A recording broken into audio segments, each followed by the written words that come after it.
Odiari Olozo.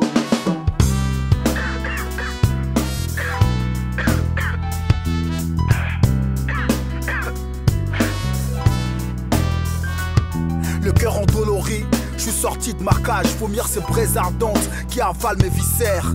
D'envieux, ceci n'est pas une chanson, un tchakachous qui se bouscule dans la gueule des ténèbres. Qu'est-ce qu'il fait ce couteau dans mon ventre qui lui a appris c'est pas de danse qui égorge mon esprit. C'est par la souffrance qu'on maîtrise le corps. J'ai méprisé ma douleur, je lui ai tordu le cou. Madje rato doigt, mais beunalo. Et tometrinam toi, et kembre mona. Et je suis là par terre comme l'a chanté Abbé Lincoln sur l'album Turtle Dreams. La poupée vaudou marche toujours, sourire aux lèvres, j'ai le corps couvert de tagite. Et saigner les tifafa comme l'Afrique et la Palestine. Je suis en guerre depuis le premier cri. Et si ma bouche se fait morgue, où est-ce que je fous tous ces cadavres? Et si ma tête se fait cimetière, où est-ce que je range tous ces fantômes? Tu connais pas la souffrance et tu prétends être sage. Kanakasi, kanakasi, kanakasi. Tu ne connais pas la souffrance et tu prétends être sage. Kanakasi, le silence est un cri. Tu ne connais pas la souffrance et tu prétends être sage. Kanakasi, kanakasi, kanakasi. Tu ne connais pas la souffrance et tu prétends être sage. Kanakasi, le silence est un cri. Ils sont venus marcher dans mes plaies pour se réchauffer les pieds. M'ont demandé comment je me sentais pour mieux me piétiner. Je suis retourné dans ma cage, l'oiseau n'y chantait plus. Il était couché là, raide comme un caillou, triste comme une église, immobile telle une dictature. Qu'est-ce qu'il fait ce clou dans mon front qui lui a pris ces jeux de reins qui font gicler mon sang? J'ai invité des frères à prendre les armes. Ils ont voulu me tuer, me faire vivre ce qu'ils ont fait à Malcolm, à Milcar ou bien Fred Hampton. La luxure est un piège pour les faibles. Le silence est un cri, c'est un titre sur l'album Ameoga où je parle aussi beaucoup de la trahison dans les luttes. Et c'est Kwame Nkrumah qui disait que, Cabral plutôt, qui disait que Kwame Nkrumah n'est pas mort d'un cancer de la gorge, de quoi que ce soit, que c'est du cancer de la trahison. Et quand il y a trahison, souvent il y a silence. Et ces silences sont des cris. Dans notre histoire, il y a eu beaucoup de trahison. Pour pouvoir mettre en image ce projet, je me suis dit si Cabral était encore en vie, comment Cabral questionnerait la question de la trahison, sachant que Cabral lui-même a été trahi et assassiné en Guinée-Conakry. Ils ont voulu me tuer, me faire vivre ce qu'ils ont fait à Malcolm, à Milcar ou bien Fred Hampton. Donc je me suis dit Cabral qui était agronome et qui a construit aussi beaucoup son idéologie sur le rapport avec les paysans. Je me suis dit, après la période Covid, qu'il fallait donner la parole à ces femmes-là. Au départ, quand j'ai voulu donner la parole à ces femmes, l'idée première n'était pas tant de parler du vaudou, on va revenir après, mais c'était de montrer aussi le lien qu'il devrait avoir, selon moi, entre les fourmis, que je considère comme les intellectuels organiques. Et parmi les intellectuels organiques, je vois les artistes, je vois les professeurs d'université, en tout cas ceux qui sont allés à ce que j'appelais à l'école de l'Occident, qui sont sortis avec des diplômes, mais qui essaient en fait aussi d'utiliser ces savoirs-là pour les peuples. Donc voilà, donc il y a ces fourmis, c'est le lien entre les fourmis là et les peuples qui sont sur le terrain, ceux qui préservent la culture. Pour revenir à la dernière scène, ou la première scène, parce qu'en fait, toute l'idée un peu est partie de cette scène-là. Pendant la période Covid, il y avait le confinement, semi-confinement chez nous au Togo. Il y avait deux phénomènes. Un des phénomènes, c'est que les gens passaient du temps plus chez eux à la maison. Et le deuxième phénomène, c'était que l'État, pour pouvoir contenir le virus, demandait à ce que les populations ne se déplacent pas de région en région, mais faisaient circuler la nourriture et autres. Et je me suis posé la question de savoir que nous qui sommes en ville, nous qui sommes les intellectuels, nous qui sommes l'élite, là où habite l'élite du peuple, si la paysannerie ne nourrissait pas, comment on fait en fait? Donc ça me faisait réfléchir sur le modèle de développement et aussi toute cette condescendance avec laquelle souvent ceux de la ville ou les diplômés ou les élites ou les intellectuels, comment ils regardent les paysans. Donc toujours pour faire le lien entre élite, fourmi et toujours la masse. Et pour moi la masse c'est vraiment les paysans en fait. Quand tu vois nos pays africains, parce que c'est de cela dont je parle, ou le Togo par exemple, pour être plus concret, il y a plus de population dans l'arrière-pays que que dans les villes ou les capitales, en fait. Et souvent, quand on parle de l'expérience des villes pour parler d'un pays, alors que je trouve qu'il serait plus juste, en fait, de parler aussi des populations, des expériences des populations internes. Donc, pendant le confinement, justement, j'ai une amie qui s'appelle Aya Aden, qui connaît ma passion pour les fourmis et qui m'a envoyé une vidéo où elle a pris la patience de filmer où les fourmis étaient en train de décapiter un cadavre de cafard. Et quand elle m'a envoyé la vidéo, j'ai dit, mais waouh, ça c'est un film en fait. Et j'ai commencé à interpréter l'image en fait. J'ai fait une interprétation de cette image-là. Et dans cette image-là, ce que je trouve intéressant, et c'est aussi le message que j'aimerais aussi faire passer à travers ce film, c'est de montrer que quand on lutte, on ne lutte pas pour soi, mais on lutte pour le bien-être du collectif. Et dans nos États, la majeure partie de la population ne vit pas dans les villes et ne sont pas considérés comme des intellectuels, etc. C'est la raison pour laquelle c'est eux qui partent avec la tête du cafard qui, pour moi, représente l'impérialisme. Toute lutte qu'on doit faire contre l'impérialisme doit aboutir à ce que la vie des populations, la masse, change positivement. Pour moi, toute lutte contre l'impérialisme qui n'apporte cela est à questionner. Pour ce faire, je trouve que les artistes, en tout cas ceux qui sont allés peut-être à l'école du savoir, du blanc, Amadou Ampateba, je crois c'est lui qui disait « Ceux qui gagnent sans avoir raison, ceux qui apprennent l'art de gagner sans avoir raison, ceux qui sont allés à cette école-là, à quoi ils servent ?»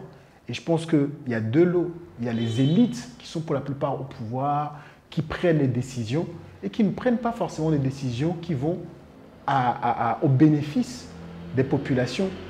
Et puis il y a ceux qui, comme Kizerbo, d'ailleurs le terme intellectuel organique, c'est à travers le professeur Kizerbo que je l'ai entendu pour la première fois, ont montré des exemples pour nous dire que oui, on peut aussi aller à l'école du blanc, on peut aller à l'école occidentale, mais ne pas perdre ses racines et voir comment tout ce savoir-là, on peut le mettre au profit des populations. Quand je parle d'intellectuel organique, il y a des noms qui me viennent en tête. Il y a Walter Rodney qui allait parler d'histoire dans les ghettos en Jamaïque. Pour moi, ça change la perspective du professeur de l'université qui est dans, dans des beaux bâtiments, ce côté toujours élitiste de trier en fait pour dire le savoir, ça ne se mérite pas que, le savoir se paye. Et ce qui fait que certaines personnes n'auront jamais accès à ce savoir parce que justement au-delà des capacités intellectuelles qu'ils peuvent avoir, ils n'auront pas forcément les moyens matériels pour pouvoir avoir accès à ces cercles-là. Donc oui, c'est intéressant aussi, c'est aussi une manière de questionner la place que nous donnons au savoir dans nos sociétés. Et ça fait encore un lien avec ces vieilles dames-là que je vais interroger. Qu'est-ce qui fait que ces vieilles dames ne sont pas aussi reconnues pour leur savoir-faire que d'autres qui ont des PhD? Donc c'est aussi ça qui est questionné. Mais pour revenir là-dessus, je pense que le travail de l'intellectuel organique, pour revenir encore au schéma du cafard, des fourmis et des fourmis, bah, nous, notre travail est un travail un peu de... Comment je peux le dire pour que ça ne sonne pas triste? C'est un peu un travail de sacrifice en fait. Pour moi, les intellectuels organiques doivent faire un travail de sacrifice parce qu'il faut tout le temps faire comment je dirais dire ça, mettre à distance tout ce qui peut être honneur, privilège, qui nous détourne du combat premier qu'on a épousé. Donc oui, c'est en gardant en tête que le travail qu'on fait, ce n'est pas un travail qui va nous profiter à nous directement, mais qui va profiter aux masses, que ce travail peut être bien fait. Et ça demande de la constance. Et c'est la raison pour laquelle, même la tête tombée, ce n'est pas eux qui ont dit oui, non, eux ils ont fait le truc et ils continuent à faire un travail. Et c'est un travail qui ne finit jamais en fait. Parce qu'en fait, on est face à l'impérialisme, je vais revenir sur le cafard, qui pour moi, je pense qu'il est déjà mort en fait. Il est mort. On pourra même faire le parallèle avec Asile, qui est un autre morceau sur l'album où je parle de la bête décédée ou en train de mourir déjà. C'est ce que moi je vois. Je pense qu'il y a un paradigme qui arrive à bout, qui est allé au bout de là où il peut aller.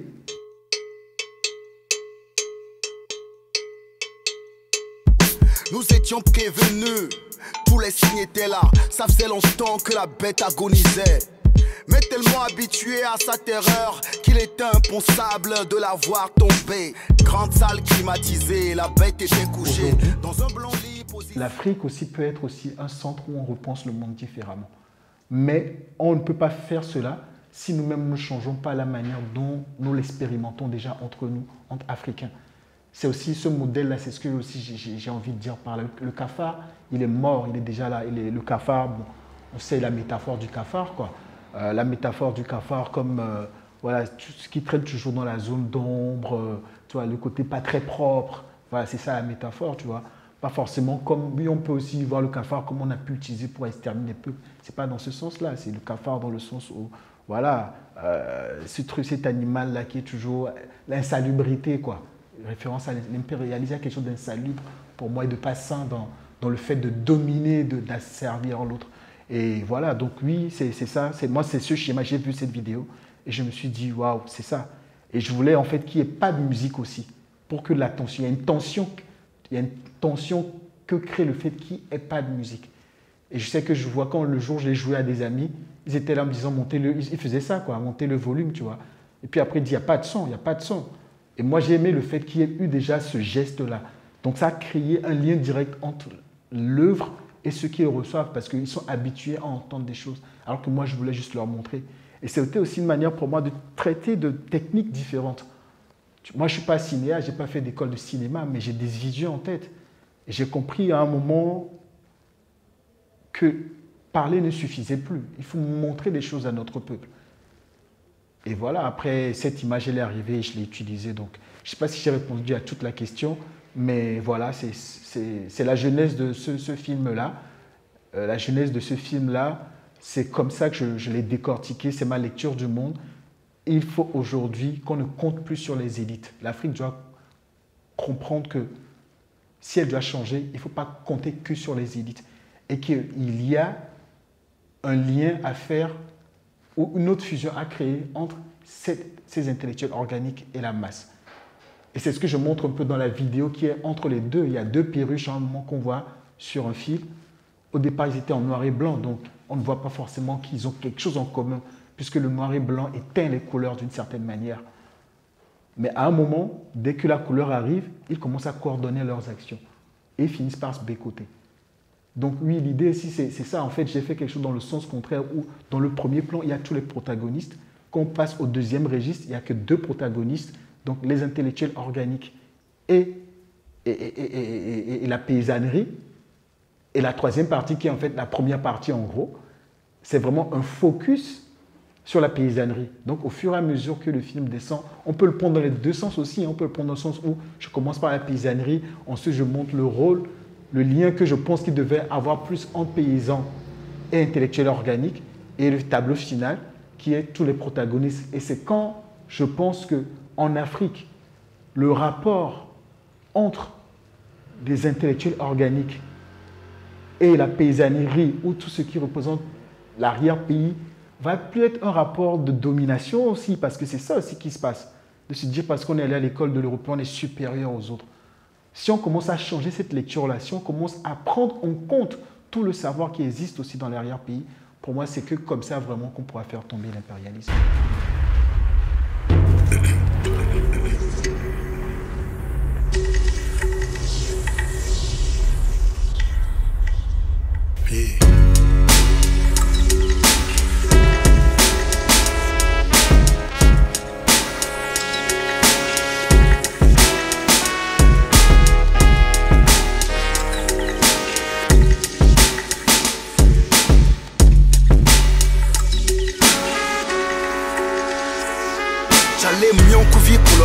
Sois leur âme là, je t'emmène dans le ventre de la forêt sacrée. Respire, laisse-toi flotter au-dessus de ce paquet de viande qui t'emprisonne. Où est son caca, l'imala, mamé, olé. Open your mind. Vois-tu l'état de notre conscience historique, stéminée dans des chaînes, brutalisée, hypnotisée, anesthésiée, castrée, ces zombies, air dans l'espace, cerveau ankylosé. Le silence parfois ne dit pas plus de choses parfois que des paroles qui n'ont pas de sens. Donc oui, ça a été une vraie question de silence qu'on choisit pour dire les choses. Mais en même temps, il y a aussi un silence qu'il faut briser. Et ce silence brisé, justement, c'est de donner la parole à des personnes qui quand nous suivons notre paradigme, sont des personnes qui détiennent le savoir et qui ont des choses à dire, à transmettre, à partager. Comment se fait-il qu'on ait construit des universités où on n'ait pas intégré le fait qu'il doit y avoir peut-être la classe des sages, où il y a des vieilles, des vieux, etc. Pourquoi on a voulu copier sur l'Occident en disant oui, faculté de sciences, faculté de ça. Et non, je pense qu'il faut ouvrir d'autres choses. Et je trouve qu'il est important, si on se dit, ah, on a besoin de la nourriture, que ces personnes nous envoient. C'est parce qu'ils ont des choses à dire. Et moi, oui, à la base, l'idée, c'était pas parler de spiritualité. Hein. Moi, à la base, ce documentaire, c'était juste de me dire, je vais donner la parole à ces vieilles dames pour qu'elles nous disent comment elles ont vécu un peu le Covid aussi, et ouais, de quoi elles ont besoin pour faire leur travail, en fait. Quels sont les problèmes auxquels elles font face? Parce qu'on se pose ces questions quand on est en ville. C'est évident pour nous qu'il y aura du riz, il y aura de la pâte de maïs, il y aura du ça, c'est évident pour nous. On se demande, on ne voit même plus où là où on tue tout ça. Pour parler de boucherie et tout ça, les choses viennent du village et voilà. Donc oui, il y a ce côté de silence à briser qui était de donner de la parole à des silences. Ces cafards, etc., c'est parce qu'à un moment, j'interprète une histoire qui brise un silence aussi. Parce que voilà, on peut voir le cafard et les fourmis juste là. Mais c'est parce qu'à un moment, voilà, c'est aussi ce silence qui est brisé. Après, tout cela, pour moi, ce n'est pas forcément des choses qui sont totalement pensées. Et je trouve qu'il y a en nous des histoires qui existent déjà. Et que si on arrive à être connecté avec nous-mêmes, on les télécharge en fait. Et qu'il y a une forme de puzzle, d'idées qui existent. Et moi, je considère mon travail aussi comme un travail de recherche. Et que, contrairement peut-être à des chercheurs qui vont prendre du temps pour analyser, etc., pour sortir, moi, je suis dans la spontanéité. Je n'ai pas pensé totalement, le silence était écrit en 3 chapitres. Les événements arrivaient et je faisais les liens au fur et à mesure. C'est la même personne qui m'a envoyé la photo sur les fourmis quand je l'ai interprétée, elle a tellement ri. Elle m'a dit, j'ai une autre vidéo sur les perruches. Je pense que tu pourrais dire quelque chose là-dessus. Je dis, envoie-moi. Et quelques minutes plus tard, je dis, voilà, ça va être le deuxième. D'ailleurs, cette personne-là, quand je vais aller tourner le film avec les vieilles dames, je l'embarque aussi dans le processus parce que finalement, elle fait partie aussi de l'imaginaire. Elle comprend aussi, c'est aussi lié aux discussions qu'on a eues sur le rôle des sociétés secrètes de femmes. On en reviendra dans nos sociétés aujourd'hui. Elles sont où ces sociétés secrètes-là? Et on sait tous que c'est dans ces sociétés secrètes aussi qu'il y avait des transmissions, etc. Et les choses se sont faites. Je n'ai pas trop parlé du vaudou tout à l'heure de cette dame-là, mais oui, qu'on parle de silence, c'est que je vais vers cette dame-là pour poser d'autres questions. Et la discussion ouvre sur d'autres choses sur lesquelles je travaillais sans forcément venir les chercher là-bas. Donc oui, je pense aussi que dans mon travail artistique, il y a une grande place qui est donnée à la spontanéité. Parce que je pense que la vie nous précède. Je crois intimement, voilà, je crois intimement, je ne sais pas si ça existe comme phrase, mais c'est le mot qui m'est venu, intimement que les fils invisibles qui nous lient sont plus forts que tous les liens qu'on croit nous-mêmes tisser, quoi.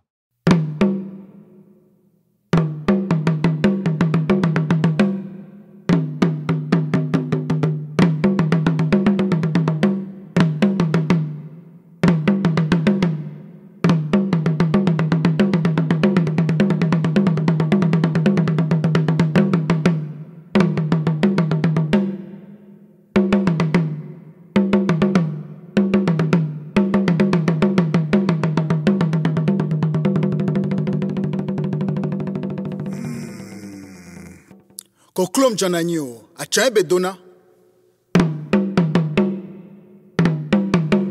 Koklom Jananyo, Achae Bedona. Je l'ai rencontré dans une rue de Ngor, sur un mur. Et ce qui m'a touché, c'est une phrase, je paraphrase, je n'ai pas la phrase totalement en tête, où il disait que c'est les pauvres gens qui savent aimer parce qu'ils n'ont pas de compte en banque. Et je me suis arrêté, je me suis dit, mais c'est qui ce monsieur? On m'a dit, ah, mon métier, c'est un grand cinéaste, etc., etc.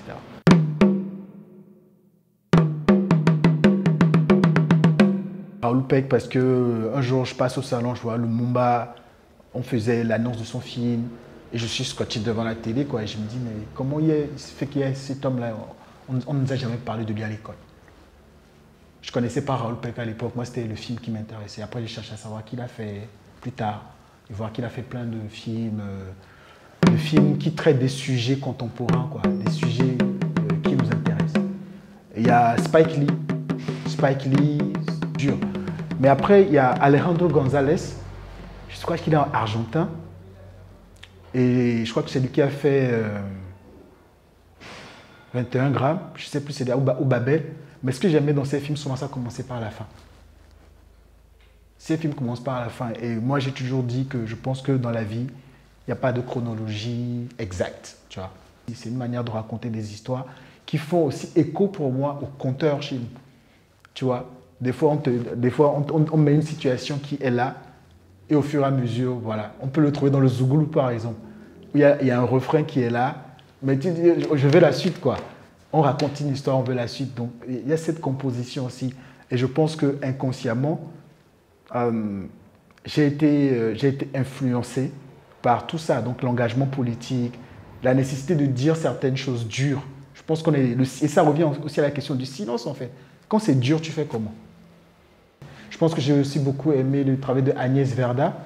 C'est grâce à elle, je pense aussi que j'ai découvert les Black Panthers à l'époque. Agnès Verda a fait un documentaire assez fort, poignant, qui te prend par les tripes à l'entrée, quoi. Tu vois, moi j'aime ça aussi, prendre les gens par les tripes à l'entrée. Parce qu'on n'a pas le temps aussi. C'est aussi une question d'affirmer l'urgence des choses à faire.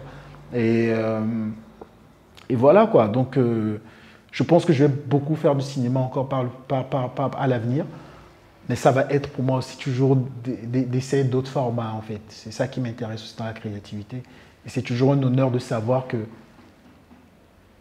De faire le lien toujours avec l'invisible, pour moi, c'est très important dans le travail qu'il y a à faire de créativité. Si mon travail... C'est un honneur pour moi qu'on me dise que mon travail répond un peu aux travaux de mes prédécesseurs, que je n'ai pas forcément étudié genre de manière scientifique, entendu parler, rencontré de manière, tu vois, comme je dis, j'ai rencontré mon Betty et tout.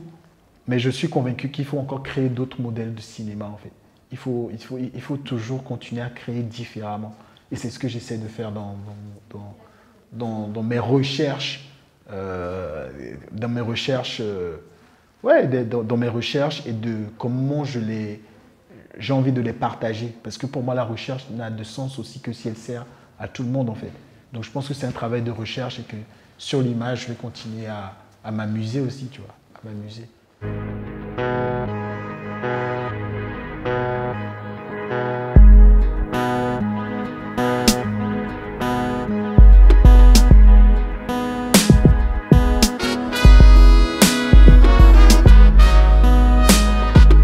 Yeah. Comment ça va? Très bien, très bien. Tout à l'heure, je t'écoutais parler du cinéma et toutes les idées que tu développes. Et il y a une question qui m'est venue en tête. Est-ce que tu tournes tes documentaires, est-ce que tu plonges dans le cinéma en considérant le cinéma comme, parce que tu es rappeur et tout ça, en considérant le cinéma en fin de compte comme un texte de hip-hop que tu veux écrire, sachant que voilà, ce texte de hip-hop combine la voix, le flow et la cible que tu as envie d'atteindre. Et on voit bien que dans tes documentaires, en fait, il y a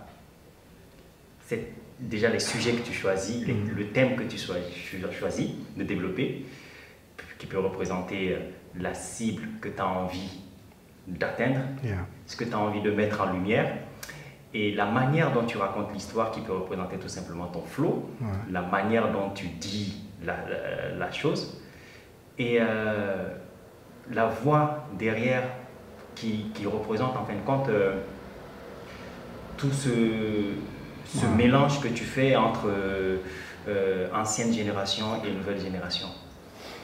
Bon, c'est très intéressant la lecture que tu fais. Moi, j'ai jamais fait cette lecture-là, mais je pense je la trouve pertinente, mais je ne suis pas conscient. C'est en t'écoutant que je vois que oui, il y a peut-être ma manière de faire, en tout cas sur les Impossibles d'Éminence, qui était important pour moi, c'est de faire quelque chose qui soit à la fois à cheval entre un clip de rap, en même temps un documentaire, mais aussi un côté très freestyle, quoi, qui est aussi dans le rap. C'est-à-dire que je sais que j'ai une histoire à raconter, mais j'ai pas envie de... Moi, je fais pas de storyboard, quoi. J'ai pas de storyboard, je sais pas faire ça et j'ai pas envie de faire ça. Je sais que j'ai une histoire à raconter, je sais que sur le chemin, les choses vont se dessiner, je vais les prendre. Exactement. Donc il y a ça, il y a ce côté freestyle qui est dans le rap où tu fais avec ce que tu as, quoi, tu vois. Tu vois, il y a ça il y a ça aussi, cette dimension de tu fais avec ce que tu as. C'est ça. Et ce documentaire, le premier que j'ai réalisé, c'était sur ce vendeur ambulant. Franchement, je pense qu'on l'a tourné en une journée. Hein. On a fait avec ce qu'on avait, telle caméra. Pour le montage, j'avais un lieu que je louais à l'époque où je travaillais. J'ai fait venir les gars, ils disent, tu sais, on va être en retard. Tu amènes tout ton ordinateur, tous les jours, j'ai enfermé dans mon bureau, chaque matin ils venaient. Donc on a vraiment fait avec, donc il y a cet aspect de la chose.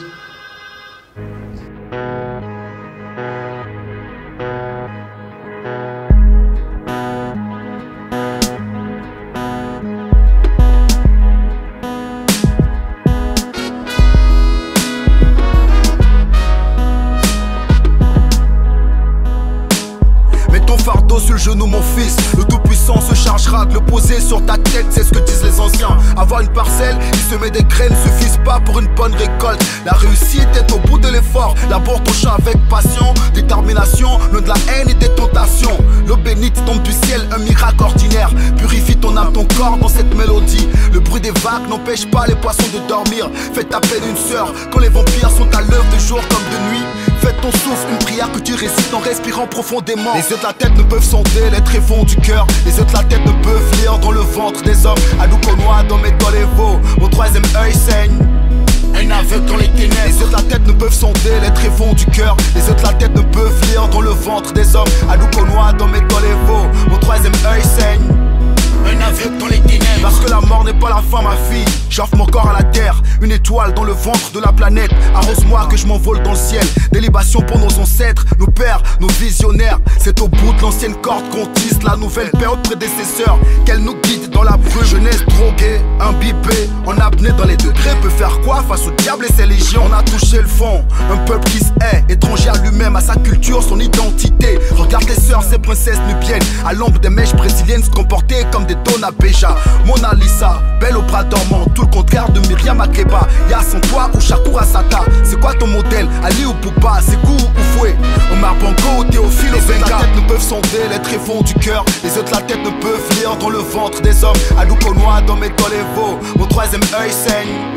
Un aveugle dans les ténèbres. Les yeux de la tête ne peuvent sonder les tréfonds du cœur. Les yeux de la tête ne peuvent lire dans le ventre des hommes. Adukonoa dans mes veaux, mon troisième œil saigne. Un aveugle dans les ténèbres. Un œil décédé porte la lumière dans son cœur, car en vérité l'essentiel échappe aux yeux, ferme-les et suis-moi.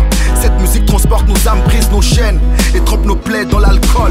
Ma plaie pleure comme le blues, swing comme le jazz et rentre en transe comme une prêtresse vaudou. Médecine pure, rythme and route, élève l'esprit comme la méditation et l'homme quand s'y vince.